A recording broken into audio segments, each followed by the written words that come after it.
Welcome to Idlewild Cottage, a quiet place where kindred spirits can linger together over a cup of tea, savoring all things lovely and cozy. My name is Juliana, and I'm delighted to have you. Each episode here at the cottage will center around a theme. That theme will be celebrated in a number of ways, through literature, art, nature, and even some favorite movie scenes. We'll cherish the sweet and simple things of life. So make yourself at home, and I'll put the kettle on.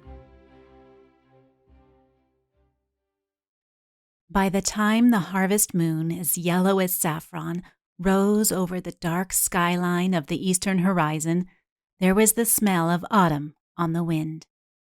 When the breeze veered to the south, the smell of it blew over the ranch. There were different flowers in the dells and along the streams, no longer the pink and blue and white of spring and early summer, larkspur and delphinium and bluebells. Instead, feathery goldenrod, black-eyed Susans, asters, everything gold and purple now for the fall. And so Mary O'Hara sets the stage for our time together today here at Idlewild Cottage. Her 1941 novel, My Friend Flicka, sweeps us into the heartaches and joys of ranch life. This excerpt is one of many that paints vivid, stirring images of young Ken McLaughlin's surroundings as he yearns for his little colt, Flicka. This yearning is a common one in young and old alike, and will guide our literary and cinematic wanderings today as we celebrate that beautiful animal, the horse. When I was about 10 years old, our home was adjacent to a large open field. It belonged to our neighbors, but no matter.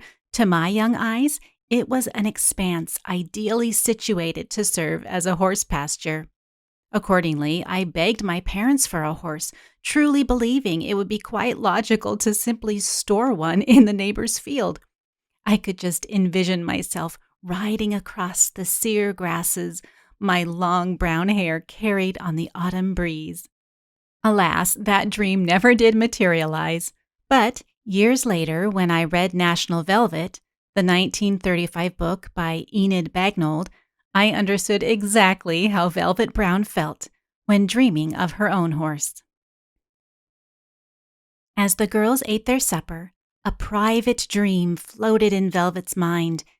It was a little horse, slender and perfect, rising divinely at a jump, 4 feet tucked up neatly, intelligence and delight in its eager eye, and on its back, glued lightly and easily to the saddle, she, Velvet. Later, in bed for the night, Velvet acts out her dream, a scene which is charmingly portrayed by a young Elizabeth Taylor in the 1944 film by the same name. Velvet was driving her big toes with long pieces of tape. She lay on her back in bed, her knees bent, talking in a monotonous voice like a sleepwalker. "Careful through the gate now, mind now, get on, Satin." And she gave the side of her thigh a switch with a light twig she held in her hand. The long tapes ran through her fingers, which she held on her stomach, and both her knees pranced up and down, a restive pair of well-matched chestnuts. I encourage you to read this stirring classic to see how Velvet Brown's dreams become reality. I will note that though this book may initially appear to be geared toward children, it does have some mature themes and mild language. This is also true for My Friend Flicka and the other books in O'Hara's trilogy. Now, a set of stories I can recommend for all ages is the 1936 Billy and Blaze series by Clarence William Anderson.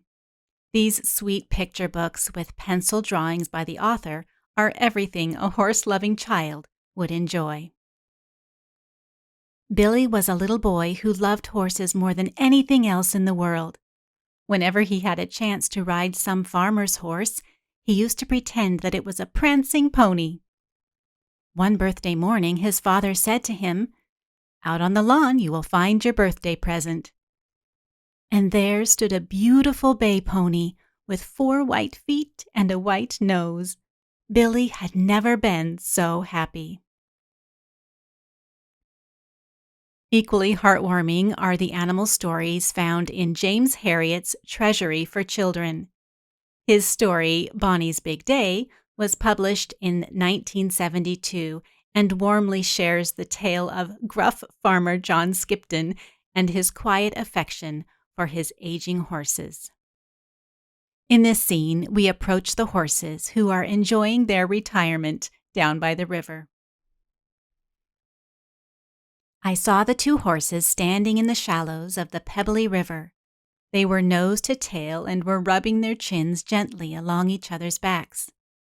Beyond them, a carpet of green turf ran up to a high sheltered ridge, while all around clumps of oak and beech blazed in the autumn sunshine.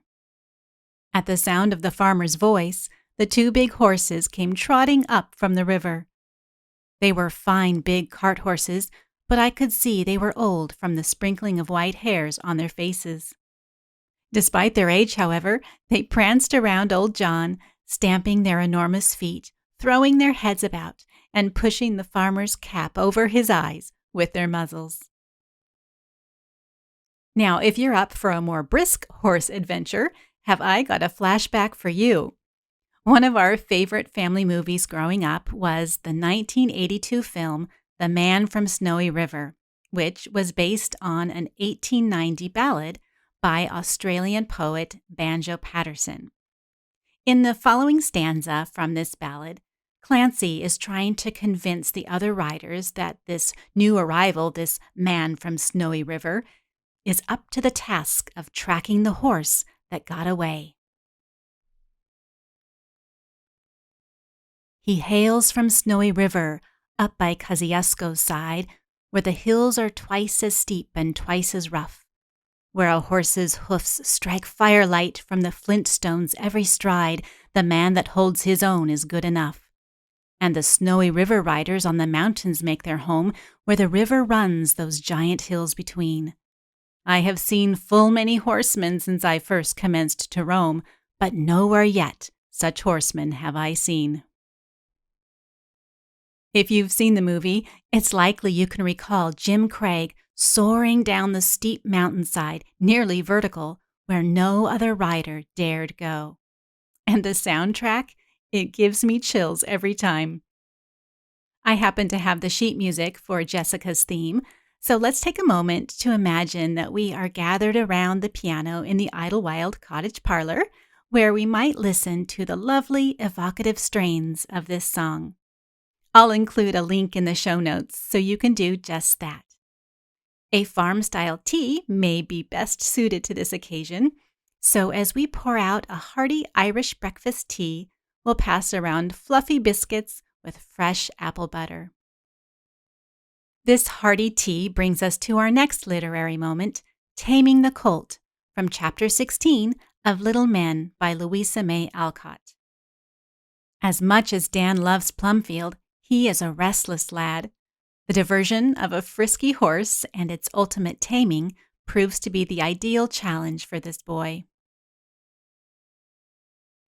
A fine young horse of Mr. Laurie's was kept at Plumfield that summer, running loose in a large pasture across the brook. The boys were all interested in the handsome, spirited creature, and for a time were fond of watching him gallop and frisk with his plumy tail flying and his handsome head in the air. But they soon got tired of it and left Prince Charlie to himself. All but Dan. He never tired of looking at the horse, and seldom failed to visit him each day with a lump of sugar, a bit of bread, or an apple to make him welcome. Charlie was grateful, accepted his friendship, and the two loved one another as if they felt some tie between them, inexplicable but strong. Another young man who longs to form a connection with horses is likely no stranger to you. 8-year-old Almanzo Wilder, as described in Farmer Boy. In Chapter 2, we join Almanzo as he heads to the barn for his after-school chores. Almanzo always went through the horse barn's little door. He loved horses. There they stood in their roomy box stalls, clean and sleek and gleaming brown, with long black manes and tails. The wise, sedate workhorses placidly munched hay. The 3-year-olds put their noses together across the bars. They seemed to whisper together. Then softly their nostrils whooshed along one another's necks. One pretended to bite, and they squealed and whirled and kicked in play. The old horses turned their heads and looked like grandmothers at the young ones. They all knew Almanzo. Their ears pricked up and their eyes shone softly when they saw him. 6 years after writing Farmer Boy, Laura Ingalls Wilder wrote of her first horseback ride. We'll open the pages of By the Shores of Silver Lake to join 12-year-old Laura and her cousin Lena. Laura stepped onto Lena's hand. She scrambled up the warm, slippery-moving mass of pony while Lena boosted. Then she got one leg over the pony's back, and everything began moving rapidly. Dimly, she heard Lena saying, "Hang on to his mane!" She was holding on to the pony's mane. She was hanging on to deep handfuls of it with all her might, and her elbows and her knees were holding on to the pony, but she was jolting so that she couldn't think. Then everything smoothed into the smoothest rippling motion. This motion went through the pony and through Laura and kept them sailing over waves in rushing air. She and the pony were going too fast, but they were going like music, and nothing could happen to her until the music stopped. The prolific Western author Zane Grey naturally sweeps us into numerous thrilling horseback rides, including the chilly autumn race shared by Helen and Dale in the 1920 book, The Man of the Forest. With Ranger's first jump, Helen's blood began to run. Out he shot, his lean, dark head beside Dale's horse. The wild park lay clear and bright in the moonlight, with strange silvery radiance on the grass. Half a mile of rapid riding burned out the cold, and all seemed glorious.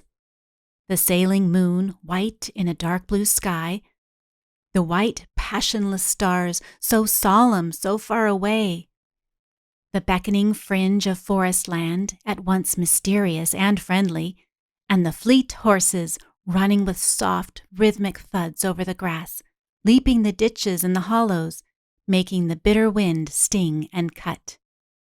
In Helen, it was this swift ride, the horses neck and neck, and all the wildness and beauty that completed the slow, insidious work of years.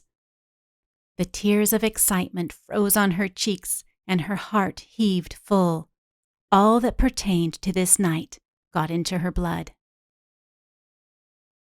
This wild beauty brings us to our closing passage today, which finds us in the book of Psalms. In chapter 8, we see the privilege and responsibility given mankind to care for all of creation. O Lord, our Lord, your greatness is seen in all the world. What are mere mortals that you care for them? Yet you crowned them with glory and honor. You placed them over all creation, sheep and cattle and the wild animals too. O Lord, our Lord, your greatness is seen in all the world. Kindred spirits, would God's greatness inspire in us a spirit of joy and delight whenever we next see the flowing mane of a mare, the racing strength of a stallion, or the dear wobbly legs of a foal. Thank you for joining me today, dear ones. Please come again soon to Idlewild Cottage.